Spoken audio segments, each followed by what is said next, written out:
बार कर फिर हार कर और सपने को साकार कर। नमस्कार प्यारे विद्यार्थियों, स्वागत है आपका भोपाल एकेडमी के इस ऑनलाइन प्लेटफॉर्म पर।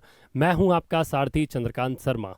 बहुत सारे फ़ोन और कॉल्स इसलिए आ रहे थे कि सर आपने असिस्टेंट रजिस्ट्रार की वैकेंसी के नोटिफिकेशन को लेकर जो वीडियो बनाया है उसमें हमारा जो एलिजिबिलिटी क्राइटेरिया है वो क्या है हमें समझ में नहीं आ रहा है, और अगर है तो क्या हो सकता है, और इसका सिलेबस जो है वो किस तरह का रहेगा। क्या 2022 वाला ही सिलेबस चलेगा या नया सिलेबस है, उसमें क्या डिफरेंस है। तो इन समस्त बातों की जानकारी हम इस वीडियो में आपको देने वाले हैं। तो जल्दी से इसे शेयर भी कर दो अपने उन दोस्तों के साथ जो असिस्टेंट रजिस्ट्रार बनने का सपना देख रहे हैं, क्योंकि अब 4-5 महीने अच्छे से प्रहार करना होगा, आपको अपनी मेहनत को धार देनी होगी, तभी अपने सपने को साकार कर पाओगे। तो चलो सबसे पहले तो इसके क्राइटेरिया की बात करेंगे असिस्टेंट रजिस्ट्रार की। कौन लोग फॉर्म भर सकते हैं, क्योंकि पोस्ट ग्रेजुएशन की डिग्री को लेकर काफ़ी सारे लोगों के मन में संशय थी। तो हमने भारत सरकार, यूजीसी, एआईसीटी और बहुत सारी वेबसाइट्स को निकाला और उनमें ऑफिशियल पोस्ट ग्रेजुएट डिग्री जो होती है, जिसे स्नातकोत्तर या उसके समकक्ष उपाधि मानी जाती है, उन सभी डिग्रियों को लेकर यहाँ पर मैं आपके साथ डिस्कस करने वाला हूँ। कि सबसे पहले अगर देखें तो यहाँ पर नोटिफिकेशन की जो लाइन है, अच्छे से केवल उसी को समझने की बात है, ठीक है। इसी में सारे संशय दूर हो जाने हैं। नोटिफिकेशन में लिखा है पद का नाम सहायक कुल सचिव है और अनिवार्य शैक्षणिक अर्हताएं क्या हैं। तो सीधा लिखा है किसी भी मान्यता प्राप्त विश्वविद्यालय से न्यूनतम 55% अंकों के साथ, ग्रेड या स्केल जो भी होता हो उसमें 55% प्लस वाला मामला सेट होना चाहिए, स्नातकोत्तर उपाधि या समकक्ष उपाधि उत्तीर्ण होना चाहिए। स्नातकोत्तर का मतलब होता है पोस्ट ग्रेजुएट, ठीक है।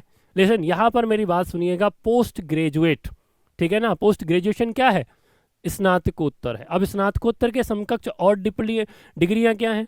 जो 2 से 3 साल के डिप्लोमा कोर्स होते हैं उन्हें अभी इक्विवेलेंट माना जाता है डिग्री के, लेकिन वो कौन से।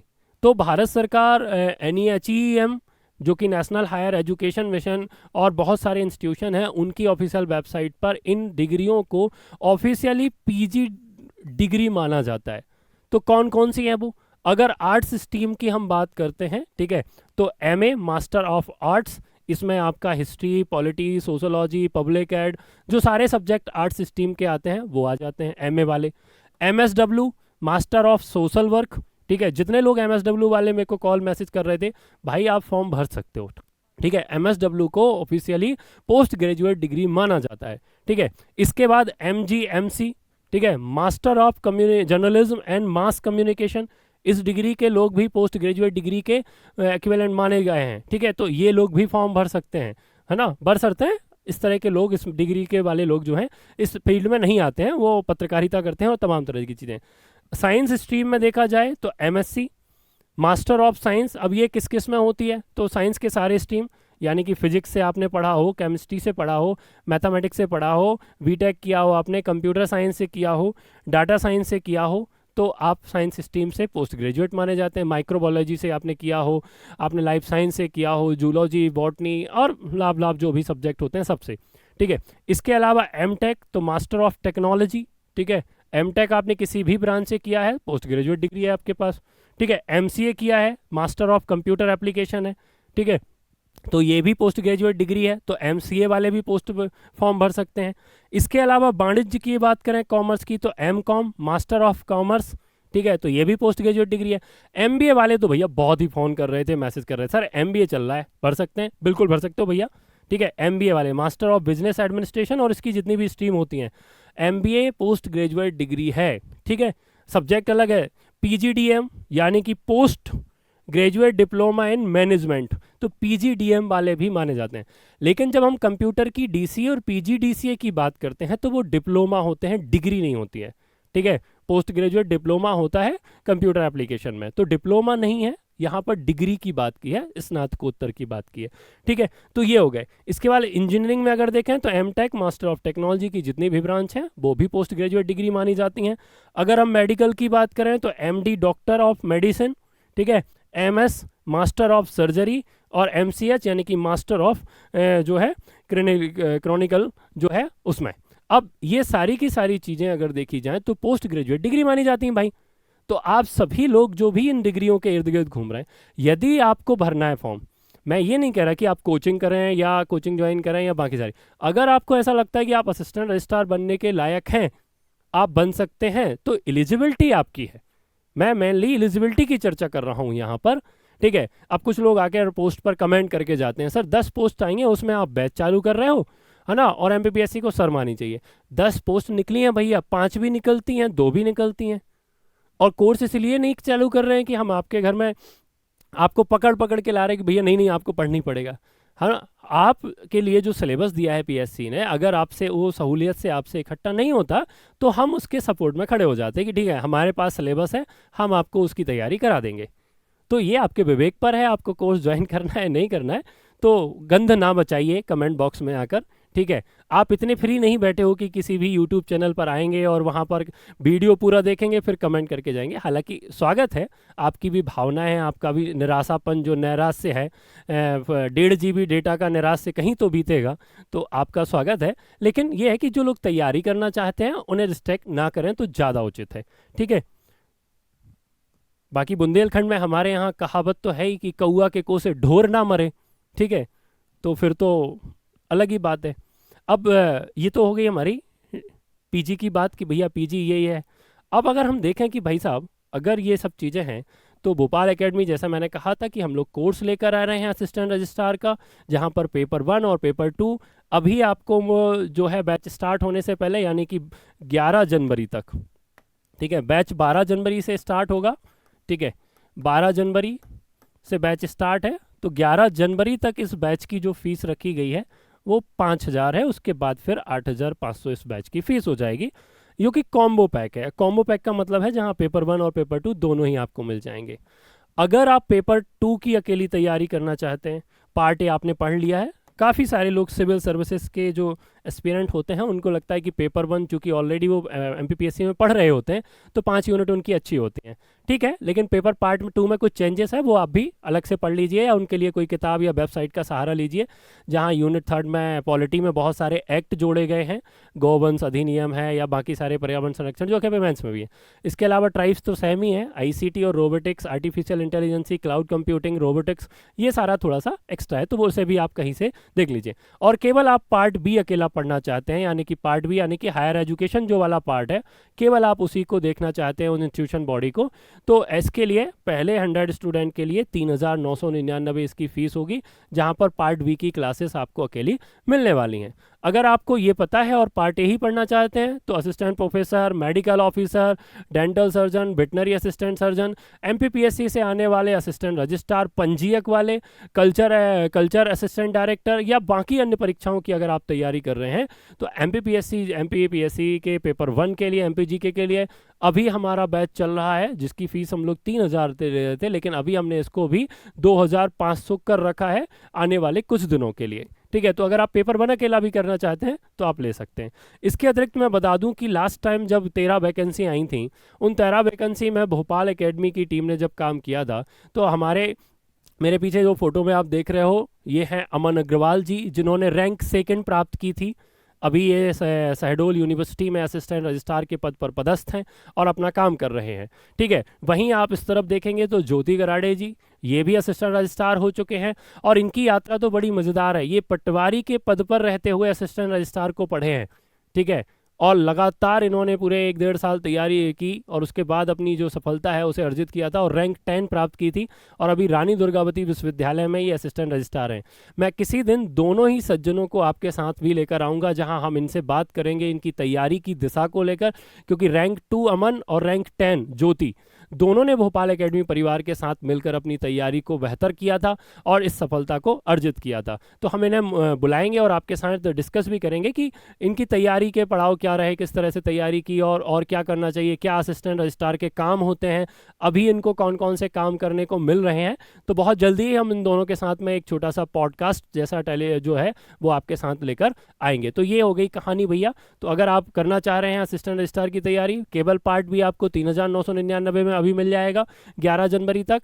उसके बाद अगर आप कॉम्बो ही लेना चाहते हैं पार्ट ए और पार्ट बी दोनों तो 5,000 का। और ये बैच जो है हिंदी इंग्लिश दोनों मीडियम में आपको मिलेगा। इसके नोट्स भी आपको हिंदी और इंग्लिश दोनों में ही मिलने वाले हैं। अगर केवल आपको नोट्स अकेले परचेस करना है तो आप भोपाल एकेडमी का एप्लीकेशन डाउनलोड करिए, वहाँ नोट्स का सेगमेंट है, वहाँ पर जाकर आप पहले डेमो देख लीजिए, डेमो फाइल डाउनलोड कर लीजिए, उसके बाद फिर आप परचेस कर लीजिएगा। ठीक है, तो चलिए आइए अब हम बात कर लेते हैं सिलेबस की, जो कि सबसे इंपॉर्टेंट बात हम आज डिस्कस करने वाले थे इसके सिलेबस को लेकर।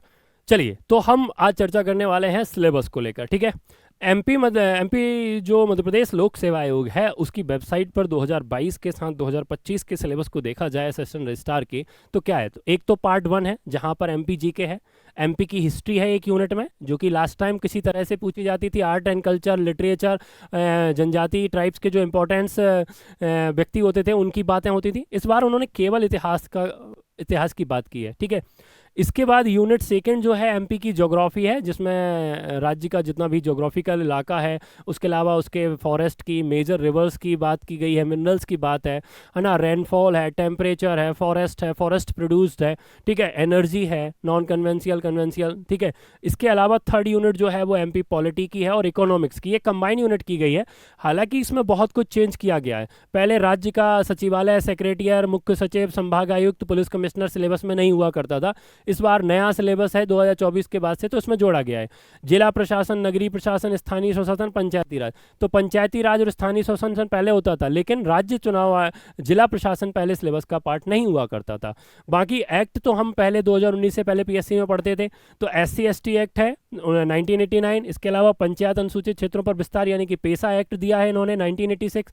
इसके अलावा पर्यावरण संरक्षण 1986 दिया है। मध्य प्रदेश गौवंश वंश प्रतिषेध अधिनियम 2004। ये 4 से 5 एक्ट नए जोड़े गए हैं जो कि इसका पार्ट है।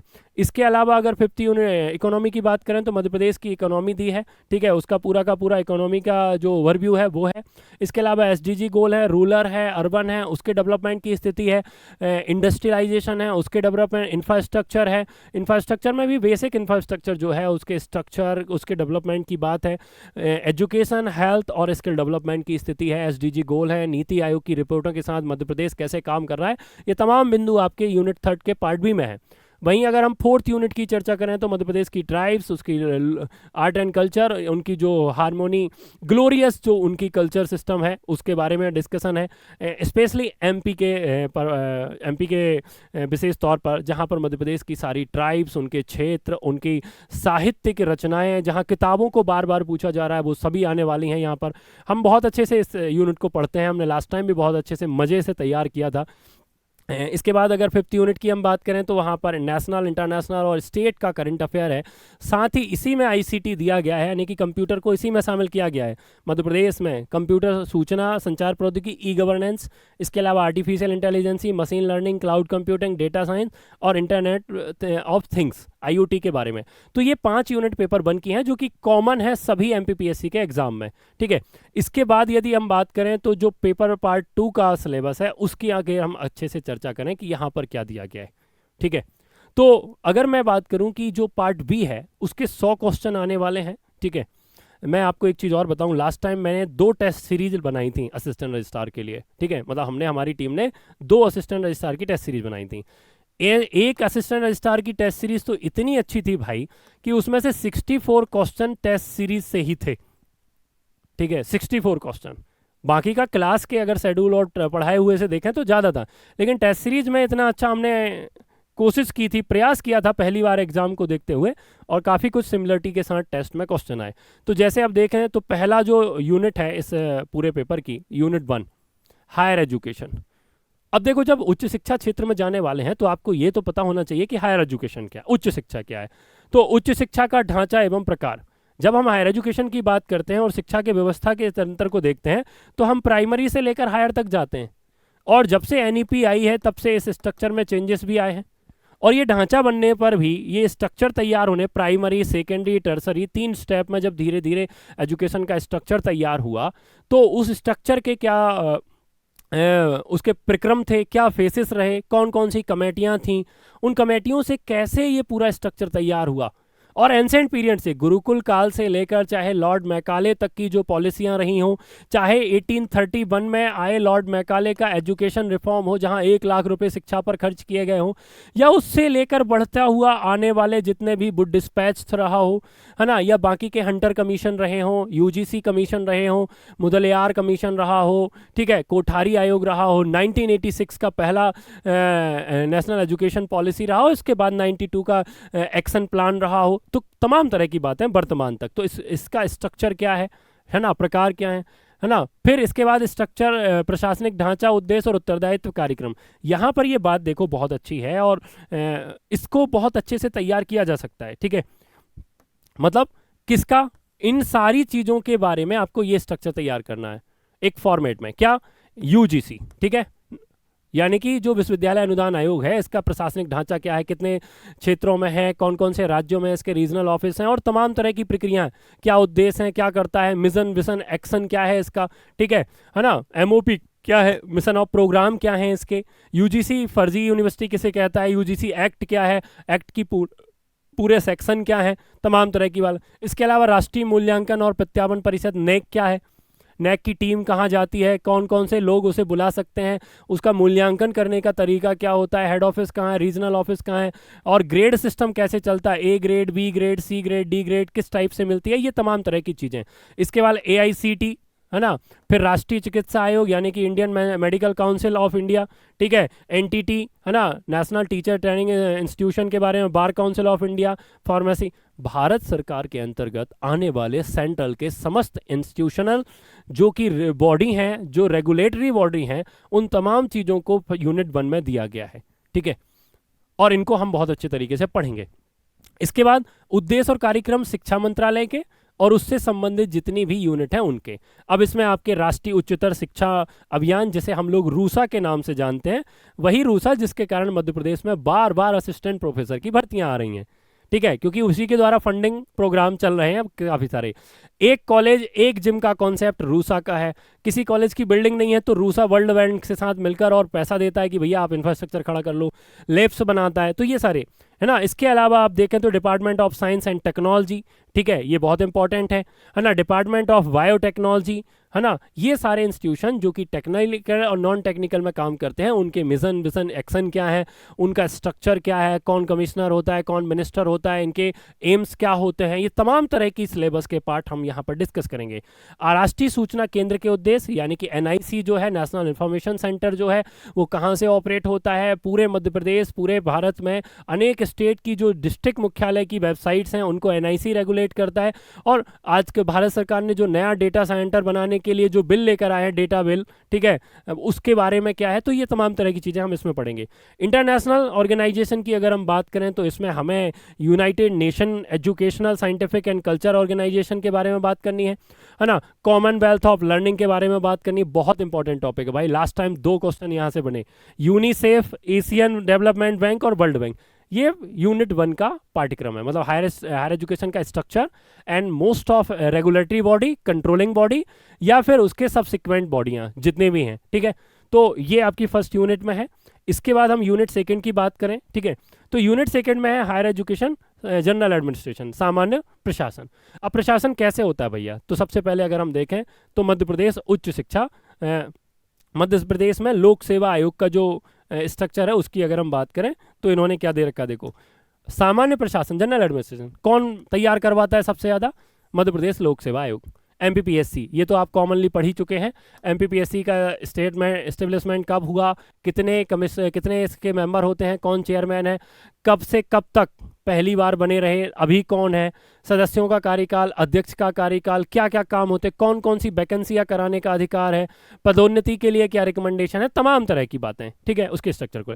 इसके अलावा उत्तरदायित्व और नियंत्रण की अवधारणा, ठीक है, रिस्पॉन्सिबिलिटी और कंट्रोलिंग अथॉरिटी, तो इसमें क्या है, तो प्रशासन पर विधायी, कार्यपालिक और न्यायिक नियंत्रण क्या होता है भैया। हम जब आप लोगों ने एक बहुत अच्छी लाइन सुनी होगी, शायद सुनी है कि नहीं सर आपने, एक बहुत अच्छी लाइन होती है पब्लिक ऑडिट, ठीक है, एक ऑडिट होता है डिपार्टमेंटली और एक होता है पब्लिक ऑडिट। पब्लिक ऑडिट जब कोई काम ऐसा किया जा रहा हो जिसके ऊपर किसी कंट्रोलिंग ना, पब्लिक ऑडिट करा लो।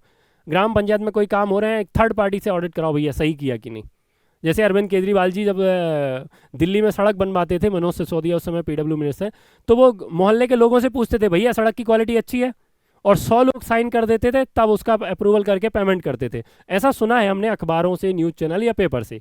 ठीक है, तो वही स्थिति यहाँ पर है कि स्थानीय प्रशासन में, विधायिका में, कार्यपालिका में न्यायिक नियंत्रण कैसे किया जा सकता है?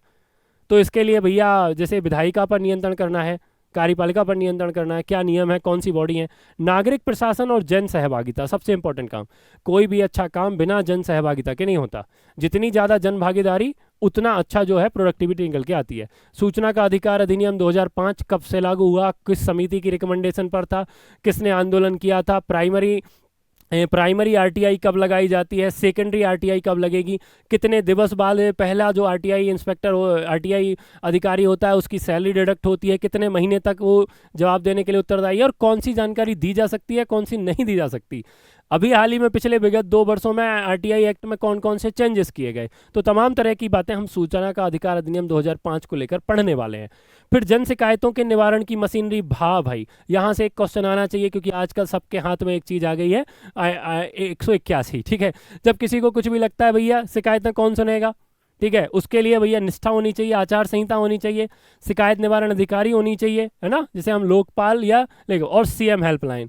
किसी का कोई काम नहीं होता, हायर एजुकेशन में किसी प्रोफेसर ने स्कॉलरशिप रोक दी, 181।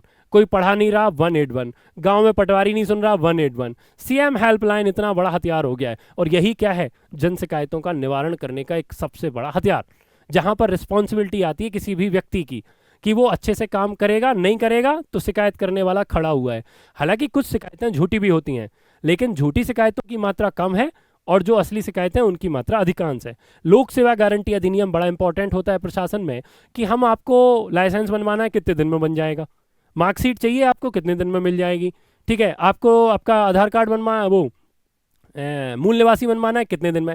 ऐसी कितनी सेवाएं हैं, कितनी सर्विस हैं जिनके बारे में आपको अधिकार दिया गया है कि इनका एक कार्यकाल फिक्स है कि इतने दिवस के बीच में हम आपको ये सब काम कराकर दे देंगे। ठीक है, इसके बाद है यूनिट 3 शैक्षणिक प्रशासन योग्यता।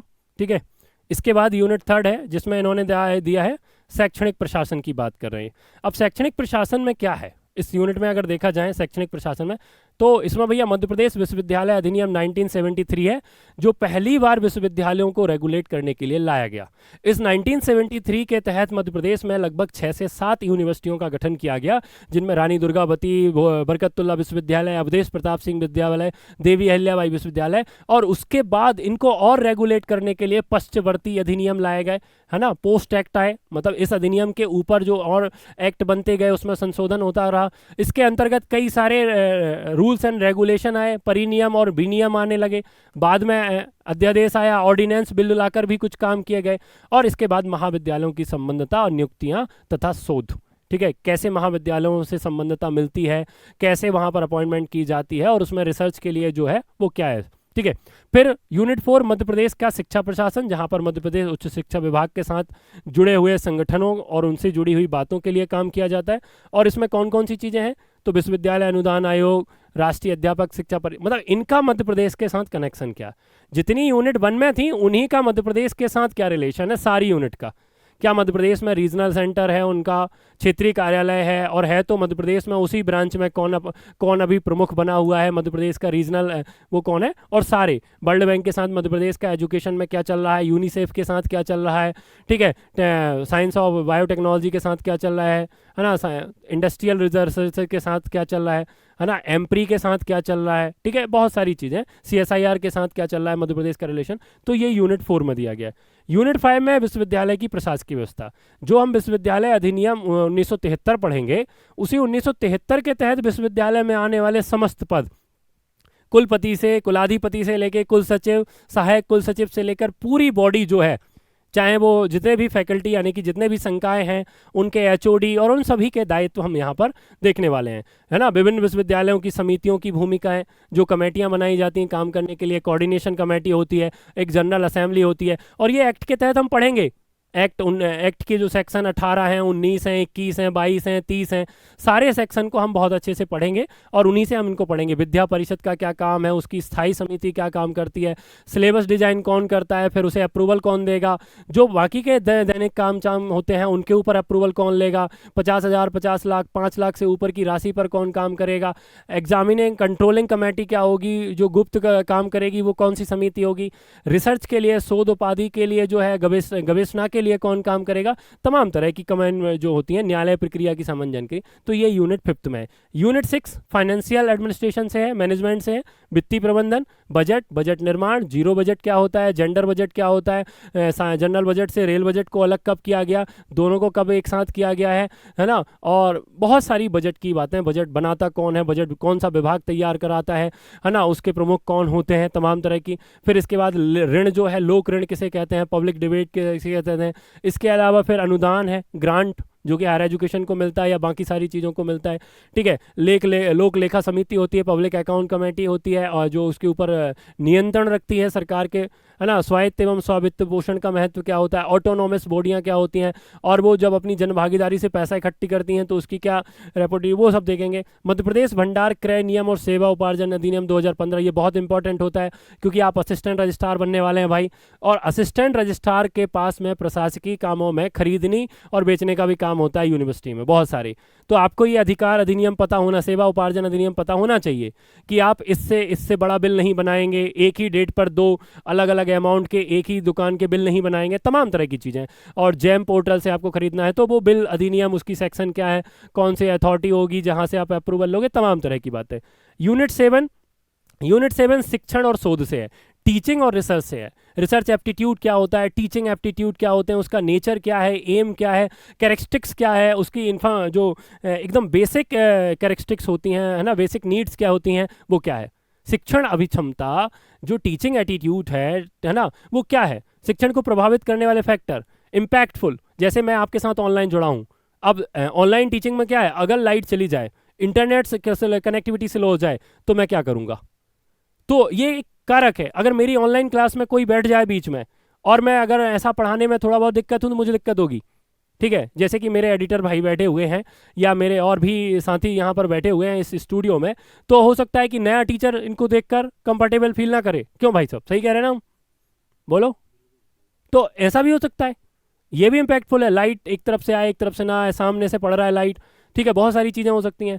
इसके अलावा टीचर की क्वालिटी, टीचर को सब्जेक्ट का ज्ञान कितना है, ऑफलाइन क्लास में बैठे हुए स्टूडेंट जो हैं उनके साथ टीचर के अभिक्षमताओं में कौन कौन सी बातें, सब्जेक्ट के ज्ञान के साथ कई तरह की चीज़ें आती हैं कि बच्चे को किस तरह से पढ़ाया जा रहा है। शिक्षण सहायक सामग्रियाँ या उपकरण, जैसे कैमरा हो गया, ये न्यू टेक्नोलॉजी है ना। आप रील देखते रहे तो टेक्नोलॉजी है भाई साहब, टेक्नोलॉजी ना होती तो आपको घर बैठे हम पढ़ा नहीं रहे होते। ऑफलाइन क्लास में इतनी जगह नहीं है कि एक साथ 1000 बच्चे बैठ जाएं, लेकिन ऑनलाइन टीचिंग में यही ताकत है कि आप 1000 बच्चों को भी एक साथ पढ़ा सकते हो, ठीक है।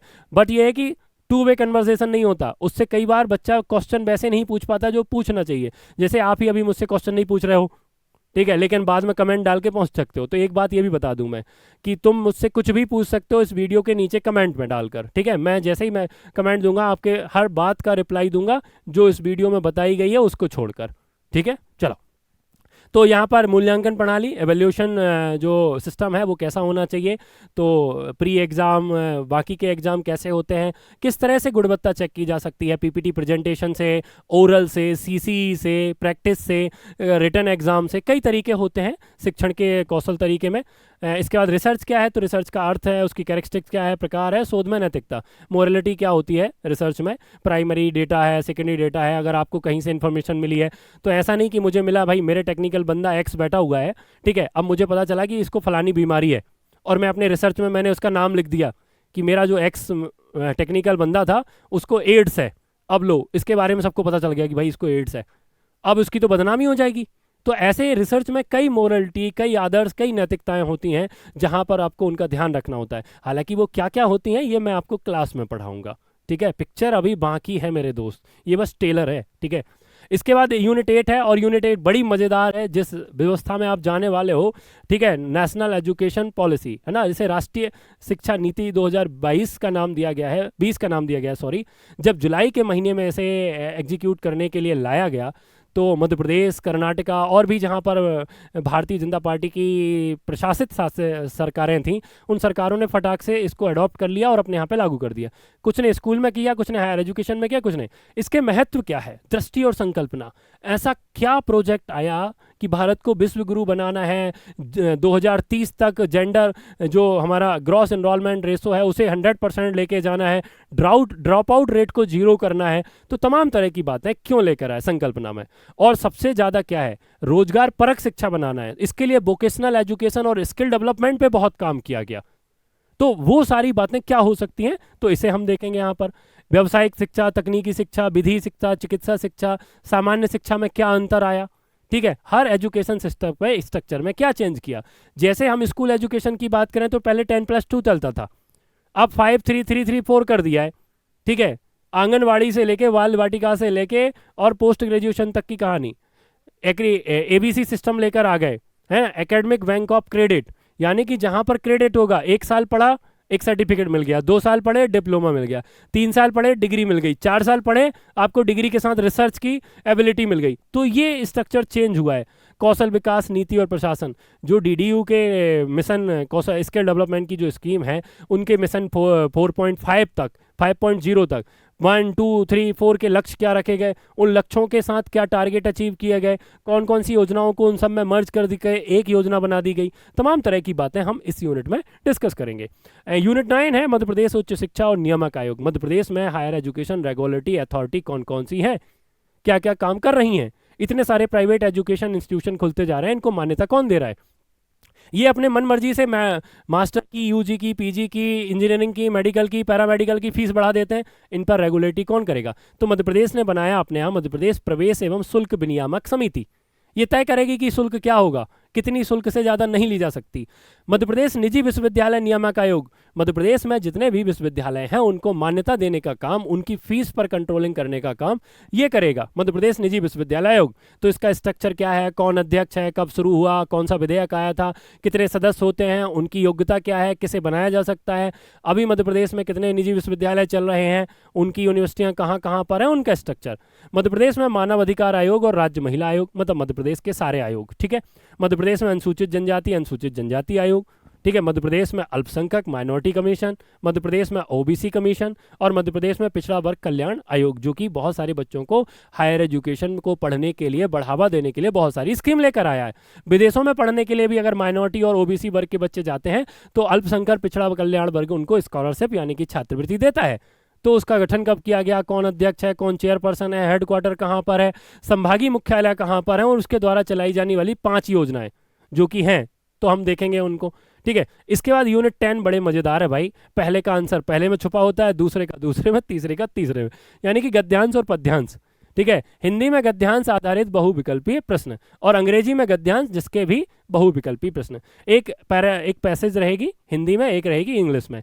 तो हम क्वेश्चन कर ही लेते हैं 10वीं यूनिट में, तो 5 इसके 10 क्वेश्चन आने। ईच यूनिट 8 to 10 क्वेश्चन, यहाँ से फिक्स हैं 10 क्वेश्चन, 2 पैराग्राफ आएंगे, 1 से 5 10 क्वेश्चन आएंगे और बड़े सॉल्व। अब ये ऊपर से लेके नीचे तक का सिलेबस मैंने आपको बता दिया। इसमें से इस सिलेबस में मैं आपको 1 से 2 क्लासेस अभी दे दूंगा इस हफ्ते में, ठीक है। अगर आप नोट्स चाहिए आपको, आप भोपाल एकेडमी का एप्लीकेशन डाउनलोड कीजिए, वहाँ नोट्स का सेगमेंट है, वहाँ पर क्लिक कीजिए, आपको असिस्टेंट रजिस्ट्रार का नोट्स का बैच मिल जाएगा। आप बैच ज्वाइन करना चाहते हैं, पूरा पढ़ना चाहते हैं हमारे साथ, हिंदी और इंग्लिश दोनों भाषाओं में ये बैच रहेगा। 12 जनवरी से रहेगा। टाइमिंग इसकी 6 to 8 रहेगी, 2 घंटे की क्लास होगी डेली, ठीक है। और तमाम जानकारी के लिए फिर जो डिस्क्रिप्शन बॉक्स में नंबर दिए हैं, एप्लीकेशन की लिंक दी है और इसी के नीचे जस्ट नीचे आपको एक व्हाट्सएप ग्रुप की लिंक भी दी जा रही है कि अगर आप असिस्टेंट रजिस्ट्रार बैच को ज्वाइन करना चाहते हैं, उससे संबंधित अन्य जानकारी चाहते हैं, तो आप उस लिंक से हमारे व्हाट्सएप ग्रुप में ऐड हो जाइए और वहाँ आपके मन के जो भी सवाल हैं वो भी पूछ सकते हैं। या फिर आपको और भी कोई डाउट है, कोई दिक्कत है, तो आप कमेंट करिए, हमारी टीम और हम उस पर रिप्लाई करेंगे। तो भाई पढ़ते रहो, मस्त रहो, स्वस्थ रहो, शुभ रात्रि।